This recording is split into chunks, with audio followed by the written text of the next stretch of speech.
almost every day I was getting emails from mothers and all kinds of people saying, like, my underage daughter is on the website, you know, get her off of it. But the thing is that the website is anonymous. So even if someone does get kicked off by design, they can just make another profile because anonymity is encouraged. To clarify, what I'm hearing you say is that,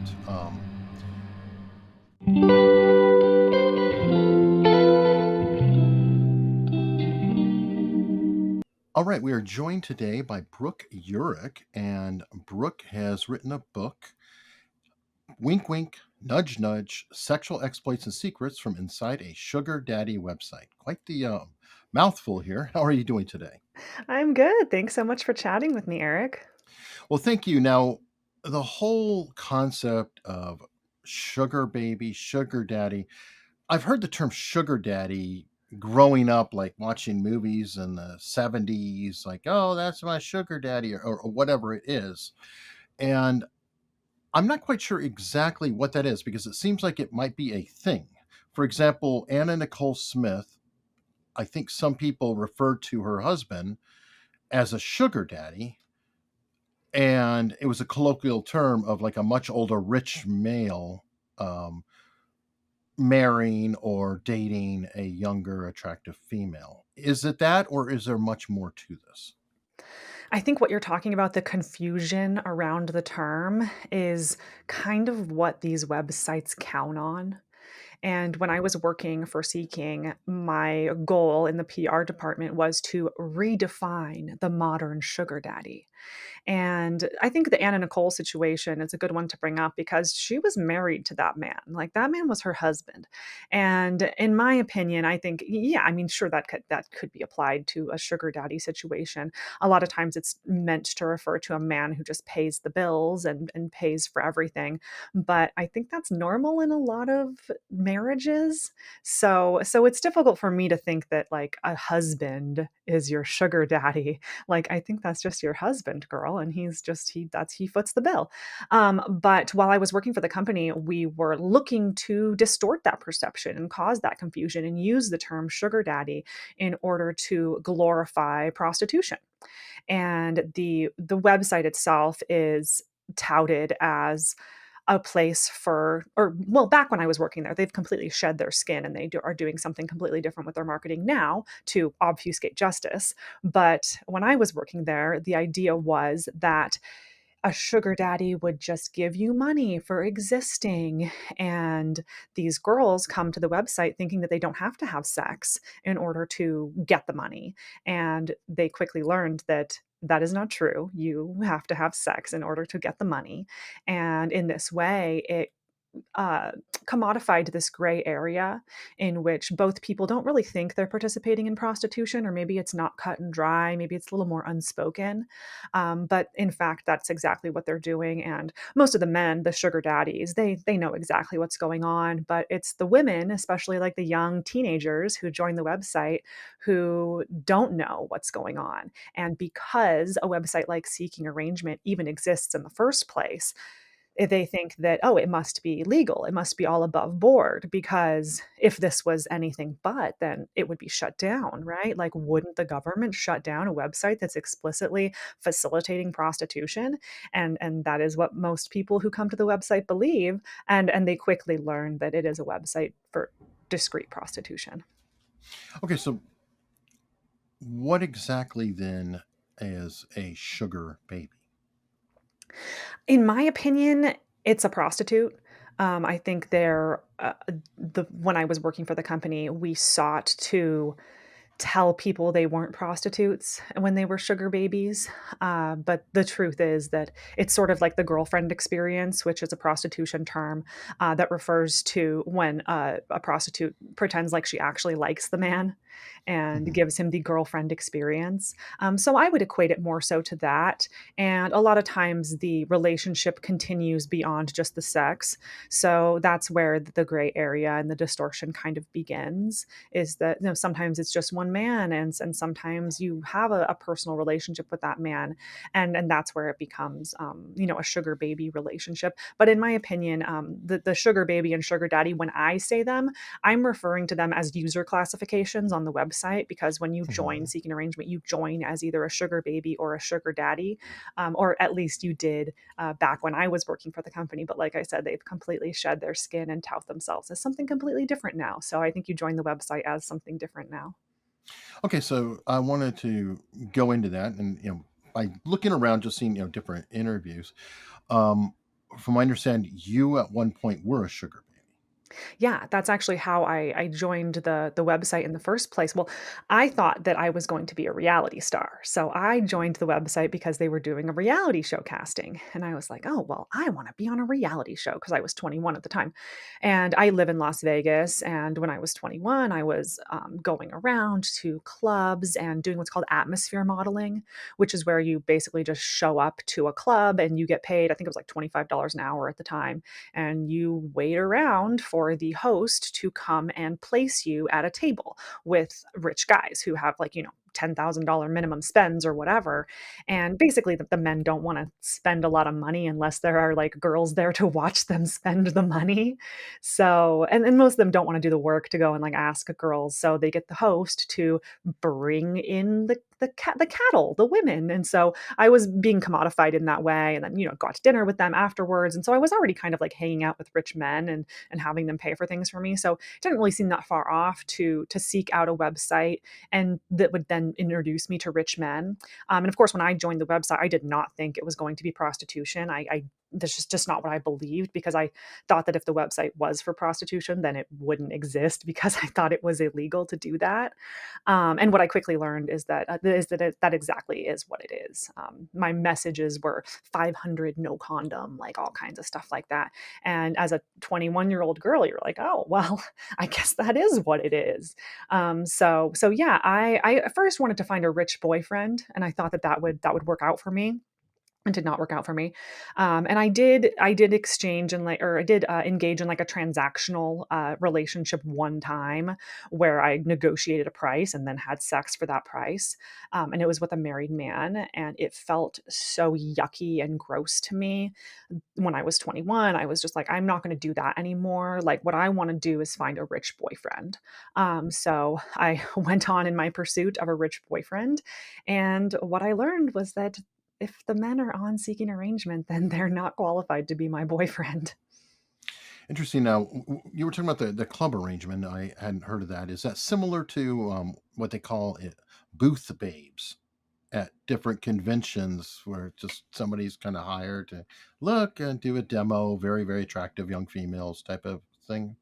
100%. And I think the same agencies are the ones who book those models, the booth Hmm. babes, and those booth babes, they do atmosphere modeling as well. So I think there's a lot of crossover there.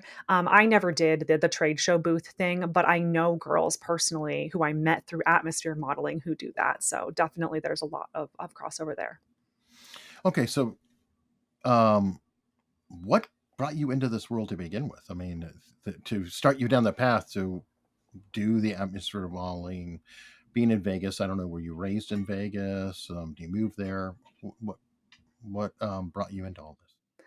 I am actually from San Diego originally, but I moved to Las Vegas when I was 15. And when you live here and you're underage, there's not really anything fun to do. So I quickly got a fake ID and began, living the lifestyle when I was not old enough to be doing that. But then when I was 21, that's when you can get into the good clubs, because fake IDs don't usually work at the good clubs, because they get paid to find your fake IDs basically, or to find people who aren't really the person in the ID.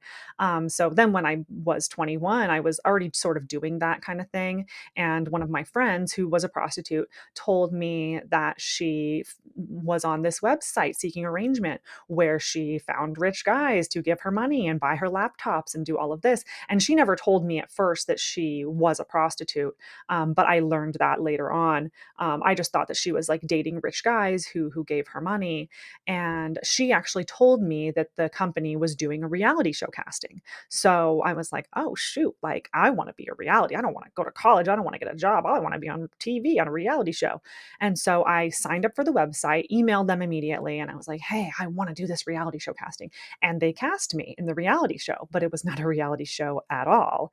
It was basically like a one-off interview, and I had no experience on the site. I had never met any men. I had never done that, and I told them that when I got cast, and they were like, "Oh, don't worry, like, you're perfect for this." And what I later learned is, like, I have the aesthetic that they were looking for, which is, like, a cute white girl. So, I was qualified in that way. But the interview ended up being completely terrible. I don't think they ever used it, but I ended up meeting the PR manager, and he cast me in another photo shoot, and I ended up meeting the other PR team, while I was doing that photo shoot, and they offered me, a job at the company, and at the time, I was like, "I think I'm gonna go find a sugar daddy, like, I don't wanna get a job." So, I tried to to be a sugar baby, and I tried to meet a rich man, and I did end up doing that, but he wanted me to quit my job, and he didn't want me to go back to school because he was gonna take me on a trip around the world, and so I had, 1 semester of classes left at UNLV, and I decided to forego that to go on a trip around the world, and he ghosted me, and I was stuck without a job and without my courses for school, so I called the PR manager at Seeking Arrangement and asked for a job, and so I was kind of down and out, because of the website, and then I sort of fell back into the arms of the website to because I didn't have a job. Now, how long were you at the site? I worked for the company for 5 years. 5 years. Okay. I saw that there was an interview. I think it was in 2020-ish time frame with Michael Savage or Dan Savage, somebody Savage, Oh, yeah. and I believe you were working for the company at the time. So Yeah. it's a completely different paradigm from your book and what you're talking about now. As you were at the company, can we discuss your journey? Because you were in one place when you were being interviewed there, and you're in another place now. And I would love to hear what caused the change. You know, what did you see along the way? What was being revealed to you? I saw a lot.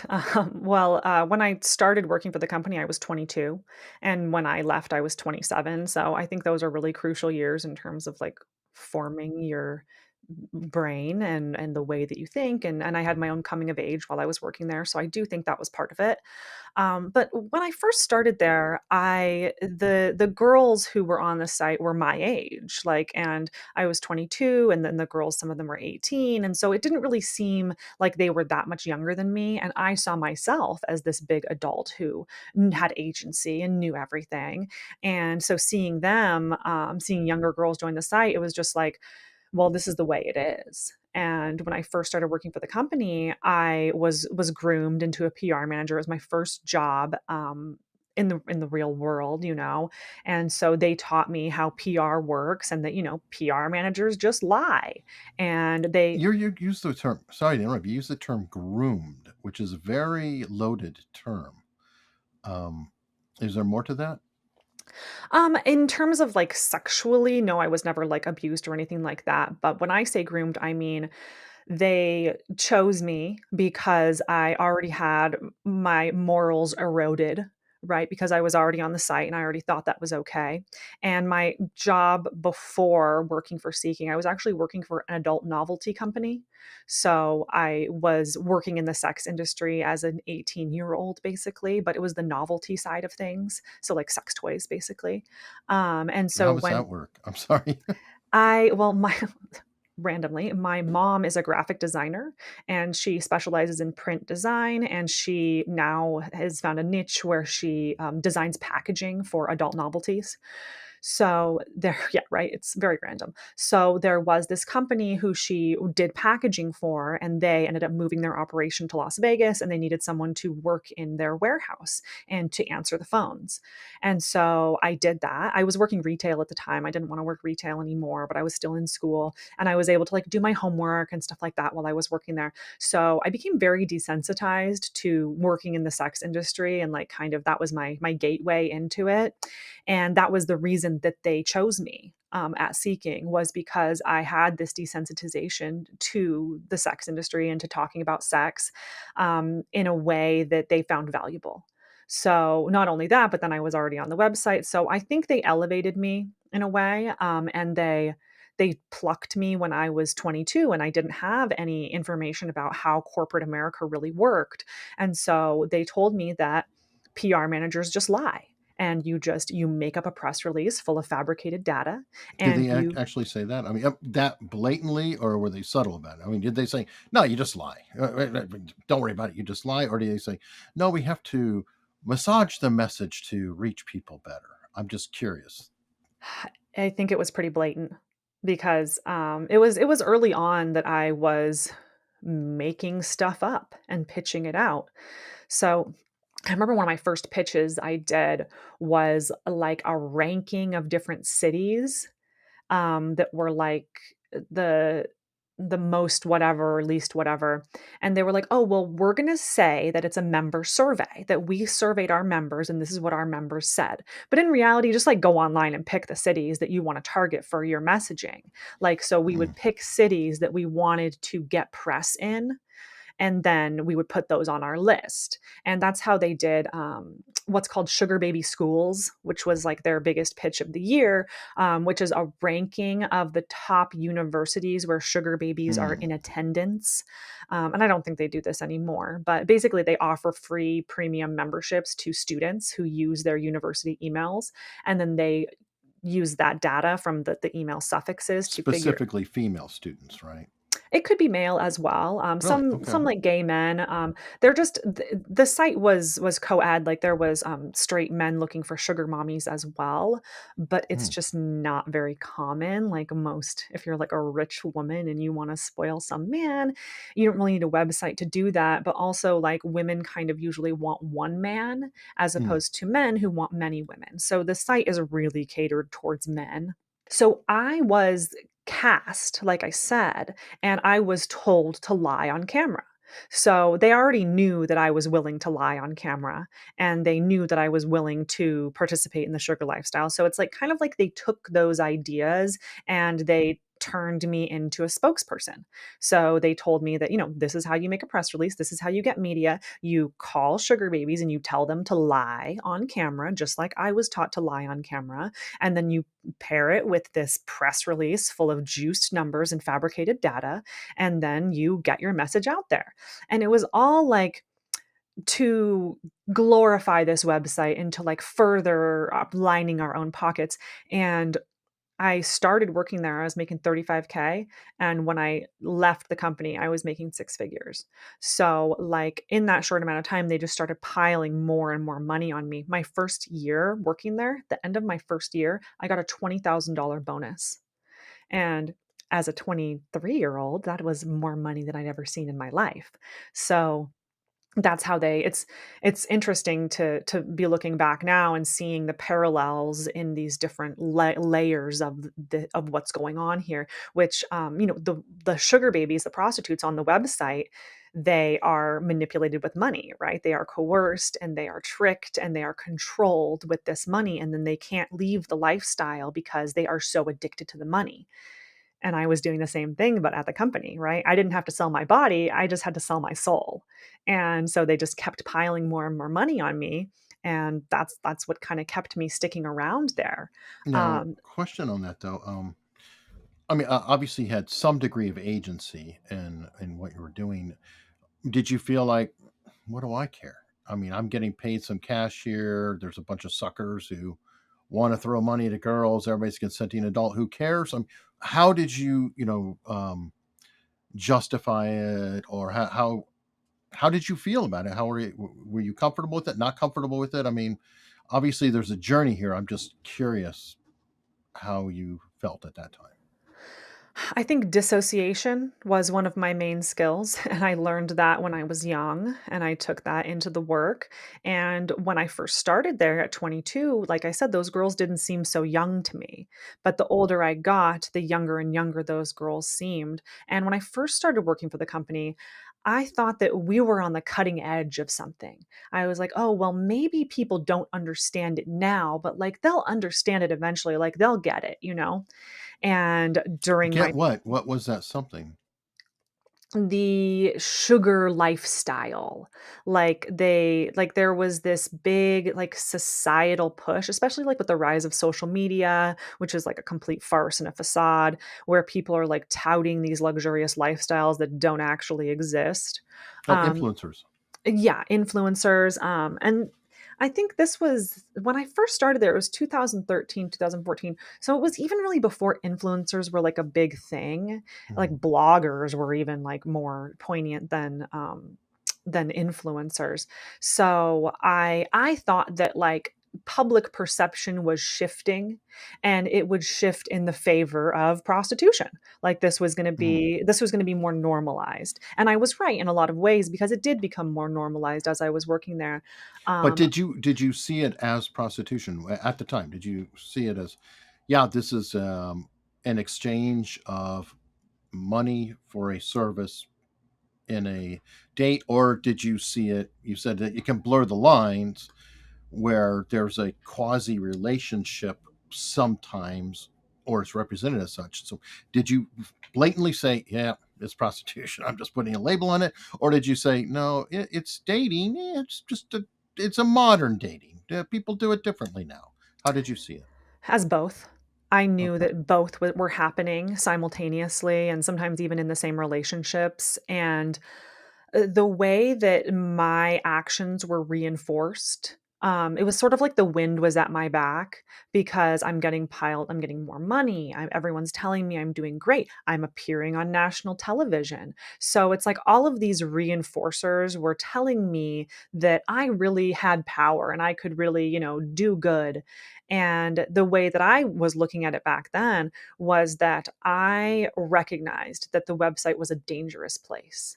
And I thought that I had the power because I worked for the company. I thought that I had the agency to help these girls.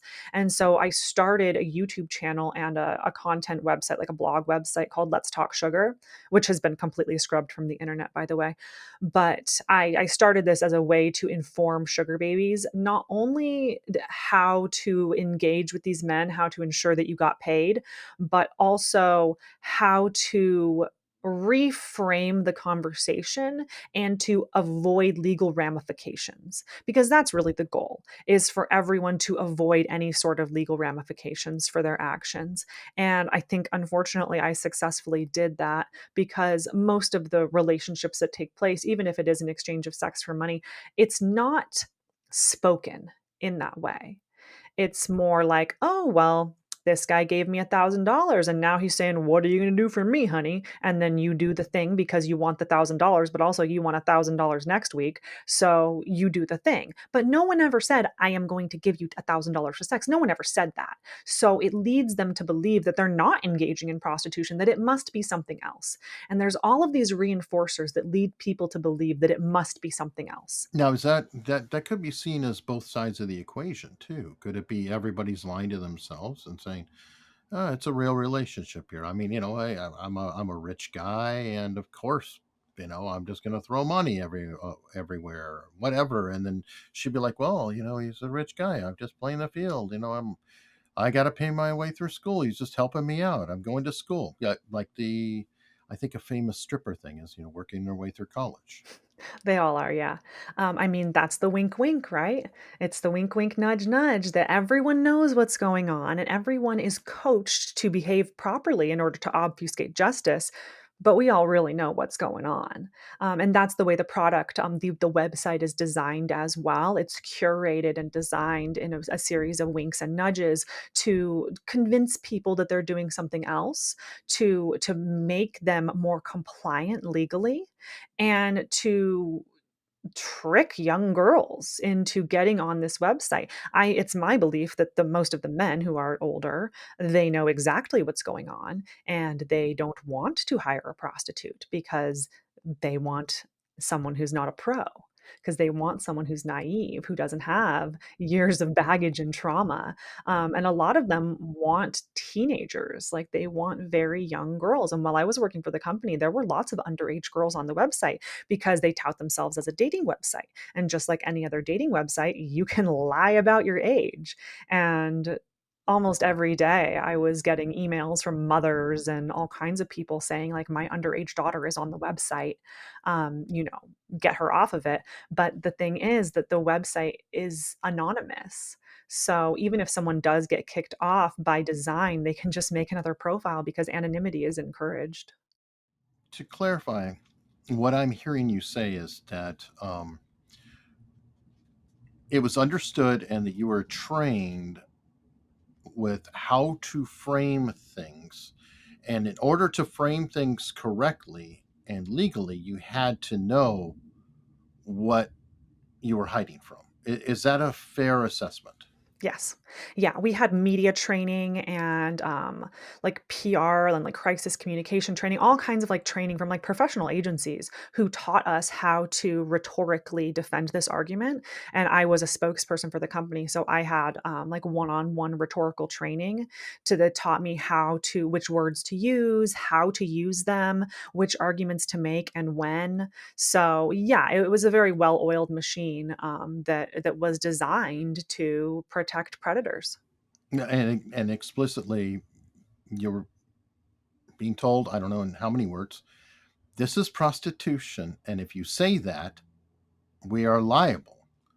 So you have to say this. So was that knowledge conveyed? Like, no, this is in fact potentially an illegal activity. Therefore, you have to wrap it in this manner. Yep, and I think the phrase that I used is, "Escorts are paid, sugar babies are gifted." So, Mm, just gotta use the right words, and if no one thinks they're engaging in prostitution, then are they? okay. Now, you brought up escorts, which actually popped in my mind. I have read, I don't know the rules of this, but that there are, quote, escorts who can be paid to go on a date, make an appearance with somebody, and then they go home separately. Like there's no actual um, sexual exchange. They're just like a paid for date. I don't know. Does that exist or is that a lie as well?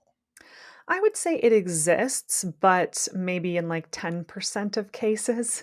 I would say the vast majority of the time, people, if they're getting paid for their company, that company is including sexual favors, whether it's like intercourse or acts or movie, like videos, filming, whatever it is. I think that most of the time, it involves some sort of sex act. Okay, so it's a cover. Oh yeah, for sure. And I do know that there are people who joined the website and they were looking for a relationship and then they found that relationship. So I know that it does happen, that it does, people get married and whatever. And it's like, well, broken clock is right twice a day. That doesn't necessarily mean that this website should exist, coercing teenagers into lives of sex work, just because a handful of times it ends up working out in holy matrimony. So Like it's that not doesn't, Pretty Woman? no. No, no, no. I don't think men like Richard Gere are using seeking arrangement. Okay, well, I didn't know. Yeah, no. I think that the through line with most of these men is that they're married, and that they're missing something, and that they're not willing to be emotionally vulnerable with the women that they're with, and they want sex to be easy. They pay for everything else in their lives. They pay for their house, they pay for their wife, they pay for their car, and now they want to pay for sex. So I think that's just what it is. Okay, that brings me to another question. I don't know if it's directly related or not, but cam girls, is that somehow mixed into all of this? Like OnlyFans, cam girls, stuff? Yeah, certainly. I mean, I haven't heard the term "cam girls" in a long time, but yeah, I'm old. definitely. I think no, it's true, and no, but when I was working for the company, cam girls were really popular, and we didn't allow cam girls on the website because, it's a dating website, so Hmm. anyway, I think, the common theme is monetizing your sexuality on the internet. And what OnlyFans models do is they don't have to be in the same room as the people that as their fans, right? Whereas sex workers are and I think sex workers is like an all-encompassing term, because it includes prostitutes, OnlyFans models, porn stars, like all of this. I think they're all sex workers, but as far as like being paid to have sex with a man, I think that's a prostitute in my opinion. So the difference with an OnlyFans model is that they are a layer removed from the sex acts that they commit. They don't have to be in the same room with that man.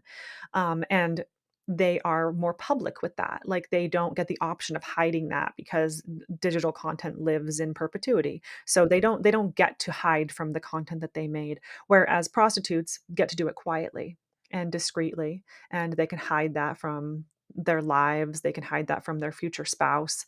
But I think the damage that it does is very similar, and I think the the ways that things are framed, I think it's all rooted in pornography. Because like when and it's mostly men, right, who are watching pornography. When they're watching that, it's not real, right? And they know it's not real. Okay. But they don't care because it's a means to an end. Okay. So when it comes to OnlyFans, they are not talking to that girl. Like these OnlyFans creators, like these models, these porn stars, they have chatters who chat to these people. Like a girl with 7 million subscribers on OnlyFans, like she's not talking to 7 million people in the chat. And they know that, but Some they of don't. that's AI now, isn't it? Certainly. It is AI, and it's agencies. They have agencies where people just chat all day in all different voices and tones for all different OnlyFans models. So, but This is like the old 900 calls, in a sense, too. right, yes, and I think that the thing is, like, they know it's not real, right? They know they're Mhm. not really talking to that girl, but it's better than porn because it's interactive. So it's like, well, I was already doing the porn. Now I get to talk to her, and then I also so it's like they don't care that it's not real, right? And I think the same thing happens with like sugar work, prostitution relationships. It's like they know it's not real, but neither is porn, and that works. Neither is OnlyFans, but that works. And this girl doesn't actually like me, and I'm paying for her time, but well, not so far off from what I'm doing. So I think it's like this, just like the girls get kind of sucked into it. I think it's the same for the guys, and they're able to suspend their disbelief in these, moments where they think that they have an inbox full of hot women who just want to get to know them. I'm curious because mentioned the AI, working in the chat, but with like OnlyFans or whatever, AI imagery is getting so good. Could it not be replacing the OnlyFans models themselves? Like, is it possible that there's an AI avatar who is the OnlyFans model? And I'm curious your thoughts what that is going to do, because I can see where maybe there's fewer women being victimized, so to speak, or utilized. But then it also could be seen as well an income source is drying up. So I'm just curious about your thoughts. That's funny. It's actually something I've been thinking about a lot in terms of like an idea for a show, that I have been thinking about. But the idea is that yes, people are going to be less victimized and not actually going to have to engage in the sex work behavior because of AI. But then at the same time, it also like leads to more like violent men who are thinking that like, well, they can get away with it and this is normalized because and the way I think of it is like sex robots, right? Is Mhm, like, where is the line? Like, what if it's like a child sex robot? Like, mhm. does that deter or encourage pedophilia? Like, I don't know. I mean, to me, it encourages it. So I think it's kind of the same aspect as like, well, if she's AI and she's not even real, then is that better for the women or is it worse? I think it's all bad. Like, I don't think it's good at Mhm. all. But I think there are a lot of AI, like OnlyFans models. I don't know if they're on OnlyFans. Like, I think that's like strictly real people. But I know that there are a lot of like digital virtual girlfriends and like virtual sex people, and like what is it, VR porn and stuff like that. Like, I Mhm. know it's like very common. It's like on the rise, and yeah, I mean, it begs a lot of questions, honestly. Well, and I'm just wondering what that would do with the other thing. Like, okay, you mentioned your old company is moved on, or it's changing its Shed their mission. skin, if you will. Okay, shed their skin, sure. And I'd say the most high level acknowledgement is Matt Gates, and I think it was with your company that he had arrangements with people. Um, what does all this do with the sugar baby? I mean, is the industry growing? Is it shrinking? You know, you're exposing it, but I'm curious. You know, is it an ongoing problem that continues to grow? You know, is it shifting into something else, or is it on the wane? It is an ongoing problem that continues to grow, and the way they advertise now is not through traditional PR like when I was working there. Now they advertise on Snapchat, which is, an app for kids. So I think they have gone down a very dark rabbit hole with where the website is today. And I'm not on the website. Like, I don't follow it. It's honestly like very traumatic for me to like get back on there. So I just don't. But it's interesting you mentioned the Matt Gates scandal because his known associate, Joel Greenberg, is currently serving an 11-year sentence for underage sex trafficking and his tax evasion crimes. And Joel Greenberg was using seeking arrangement to find those girls. And some of them were underage, of course, and then, were paid by Matt Gates for sex. And that is modern trafficking. And has been glorified and facilitated and supported by these types of websites where they can easily have this wide variety of vulnerable young women to easily traffic. And it's when you think of trafficking, you think of like, oh, like immigrant children being bought and sold, and like that certainly does happen. But much more commonly, modern trafficking is one man procuring women from a website like Seeking to then funnel them into another place and have them paid for sex. So that's very common. And actually, when that story broke back in 2021, I was reached out to by the New York Times and ABC 2020 because they were going to blow the lid off of it, and they were going to expose this website and reveal this story of great public interest. And that was 4 years ago. Were you still working for the company, or had you left it? No. No, I stopped working for the company in 2018, at Okay. the end of 2018, and that story broke in 2021. So I was under the assumption that, the website was going to be shut down because kind of what I mentioned at the top, which was that I thought public perception was shifting in the favor of prostitution, right? But what I learned while I was working there is public perception was going the other way, and so was litigation, because there was this law passed in 2018 called FOSTA SESTA, which Hmm. is a bit of an amendment to Section 230, which is, of course, the law that it governs the entire internet and says that websites are not legally responsible for the content that third party users post, which is, of Hmm. course, important. Like, you don't want crazy people in your comments, like you being held liable for what they say. Sure. But at the same time, it absolves dating websites or pseudo dating websites from any sort of legal liability. And in 2018, there was this law that was passed called FOSTA SESTA, it's the Freedom of Human Sex Trafficking Act. And basically, it in effect shut down Backpage, which I don't know if you remember Backpage, if you're familiar with that website at I've all. heard of it. I mean, Yeah, it was like a classifieds place for prostitutes, basically. And in effect, FOSTA, that litigation, shut down Backpage because it now explicitly states that websites that facilitate, assist, and support sex work or sex trafficking are no longer absolved through Section 230, and they are criminally liable for the content that third party users engage in. And when that happened, I was working for Seeking. I was working for the company, and we were going crazy internally because we thought that the website was going to be shut down. We're doing this, changing that to like code as more vanilla, and to change things. And I believe that that's part of why I was laid off. And I mean, hmm. good riddance. I wanted to find another job at the time. Like, I'm not I'm not disgruntled for being let go of the company.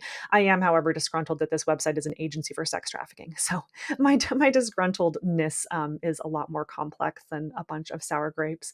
But I learned about this litigation at the time while I was working for the company, and I thought that it was going to shut down the website. I was like, oh well, that's the beginning of the end for this website. And I believe that I was laid off as a result of that litigation because they wanted to clean house in a way that would appeal to any litigators who were taking a closer look at this website, because they would say, oh no, like that, we used to do that, but we got rid of all those people, like we're not doing that anymore. And so I was under the assumption that this website was going to be shut down. um, and then, come 3 years later in 2021, the Matt Gaetz scandal broke. And at the time, I hadn't talked to any reporters or anything, but the New York Times reached out to me. And I was like, oh, the New York Times, How like did they know? I was a spokesperson for the company. Okay. So they reached out to me because they saw that I wasn't working there anymore and they thought that I might have some insight. And I certainly did. And they were on to the fact that this website should have been shut down under FOSTA and that it was enabling underage sex trafficking. And they knew that at the New York Times, they knew that at ABC 2020, respectively. They reached out to me and they did full-on stories, flew me out to New York, did this whole story, and here we are 5 years later, 4 years later, and those stories never came out, and those reporters don't talk to me anymore. They were completely buried. And to my surprise, because I believed in news media at the time when I did those stories, and I thought that the New York Times would really blow the lid off of it. They have the ability to make the news, and they had the ability to really do something positive and report this story of great public interest that is literally hurting our children every day. So it was in my mind that, this website would be shut down and the story would come out. But, that never happened. So here we are 4 years later, and now I'm the one breaking the story, which is absolutely asinine to me. Like when I first knew about this story, or first thought the story would coming out, I never thought that I would be the one who was breaking it and that I would be trying to get this message out there. Like I was under the impression that our news media would do their jobs. But yeah, I've grown to distrust them in the years since then. Okay, so I kind of went sideways out of the thread I was on earlier, but you mentioned being laid off. At that point, when you were laid off, then were you still in a similar mindset as you were when you started the company? Okay with it, and then you became less okay as you got away from it, like getting out of something helped you see things clearer, or I mean, what was your status? Because I'm still trying to find the point where you said, "Yeah, I just can't do this. This is not cool." Yeah, it's a good point. And no, when I stopped working for the company, I was very much against what they were doing. So I the website grew exponentially while I was working there, and a lot of policies changed and shifted in favor of financialization as opposed to member safety. And I witnessed those and that's kind of what I write about in the book, is those like different things that I learned about the way the website is run and the way the actual like product, the physical website is designed and curated. I learned some very disturbing things while I was working there. And the way that, criminal enterprises are run is they're siloed because they don't want any one person having too much information. So while I was working there, I was very siloed in my own department. And like, I knew that PR wasn't great. Like I was just like, oh, well, PR managers lie, like, which is true. PR managers do lie.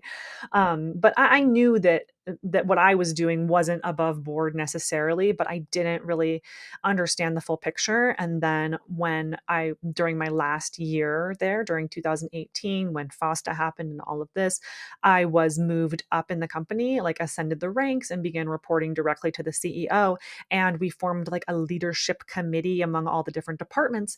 And it was then I began to learn what was going on in each of the departments and the ways in which they were protecting predators and not doing enough to keep members safe. And I began to be vocal about that, the ways and the problems that I saw. Like, for instance, when I was first working for the company, they said that they would kick members off who received reports, like a member report, like someone who gets victimized or whatever would say, "Hey, this guy's a bad guy," and like he would get kicked off the site. And that was my understanding when I worked there. But as I later on came to find out, they didn't kick those members off anymore because the website is completely anonymous. So those users were just making another profile. And because the sugar daddies are the ones who pay for membership, and the sugar babies don't have to pay. The website is catered to those sugar daddies because they would have a bad user experience if they were being kicked off the website and then they have to pay again and then they have to make another profile and the whole thing. So it was a better option internally at the company to just slap them on the wrist, give them the old wink, wink, nudge, nudge, and tell them, oh, no, no, no, be good.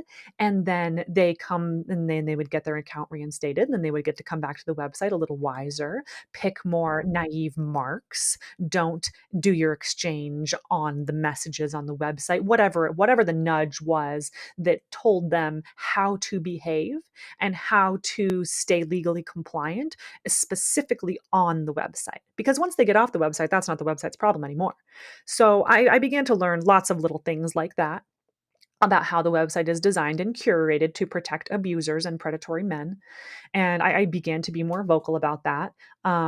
And I think that's part of the reason I was let go as well, is because I went to HR and I went to a couple higher ups, and I was telling them about these problems that I saw and these articles that were coming out. There was some really bad articles that came out about underage sex trafficking and just all sorts of like crazy stuff. And I'm just like, this is happening on the website. Like, this team isn't doing this. This team is allowing this to happen. And I think that sort of outspokenness did not lend me favor with the CEO. And so I was let go along with 12 other people at the end of that year. And I had already been looking for other jobs. Like I wanted to find another job. I didn't want to be working for the company anymore because I was very aware of how bad it truly was. But I had naively set myself up for an expensive life, and I was making more money than I could possibly ever make at another company. And I realized that when I was trying to get other jobs that I wasn't going to be able to afford the lifestyle that I'd given myself if I quit the job. So I stuck it out for a while. But yeah, those last months were very difficult because I wanted to leave so badly, but I was kind of just like roped in. And it's the same thing that happens to the prostitutes on the website, which they get addicted to the money and they So what they did you do? I mean, if you lost the income and everything else, how did you deal with it? It's 6 years later, 7 years later. What happened? I mean, well, at first I got a severance, and so that was able to kind of like act as a cushion for me in a way to get another job, basically. So I ended up getting a sales job, and it was really hard to find a job. Actually, it took me about 6 months, and I think in part it was because I was a spokesperson for this company. So when they would Google me, they would think, "Oh, well, we don't want her working for us." So it was hard for me to find another job, but I did end up finding another job eventually, working in the trade show industry, actually. Hmm. So I did that for a while, and then I've had sales jobs since then. Okay, so you managed to land on your feet, maybe not at the same level, or still you made up for all of it. Oh no, I haven't made that much money since then. I'm still not making as much money, but well, then, shortly thereafter, the pandemic hit and everything like that. So I think I was able to recalibrate at that time and like save some money as well. So, but also just like, reframe how I thought of my money. And, Hmm. um, I realized that I'm not motivated by money and I don't really need to have a lot of things. I like paid off my car and like realized that Hmm. I don't need to like be in all this debt and I don't need to be like buying all these things and clothes. And I just realized that that doesn't make me happy. So I think just kind of reframing my mindset in a way that I realized that, I'm not going to be chasing money and where I used to be enamored by people with money, by men with money. I'm now a little bit like repulsed by people who are so overtly like showy with their money. It just really like doesn't sit well with me. So yeah, I guess I just kind of grew up a little. Have you been able to help anyone else in the industry that might have been in a similar position. You mentioned sugar babies that are trapped because of that attraction to that. Have you been able to influence any of them? Yeah, certainly. I get messages pretty regularly from people who are very struck by my story because most of them thought that they were stupid and that they were doing something wrong and that they were manipulated or frauded or beguiled because of their own stupidity. And to have it come from me that no, you weren't being stupid. Actually, you were being manipulated and tricked into doing what you did, and to be very explicit about knowing the ways in which they were manipulated through digital content. I think, yeah, has helped a lot of people. But now I feel like my target demographic is college age people or like even younger than that, because it's too late for me, right? It might be too late for other 33-year-olds who have already gone through it and are now on the other side, and maybe I can help them process some of my trauma, but I can't save them from what happened to them or from what or the decisions they decided to make because of the lies they were told. But I can potentially help young people. So that's kind of one of my goals with this book is I really want parents who see that their child is kind of engaging in this kind of behavior or becoming their morals are becoming eroded. They're thinking about doing OnlyFans or thinking about prostituting or whatever.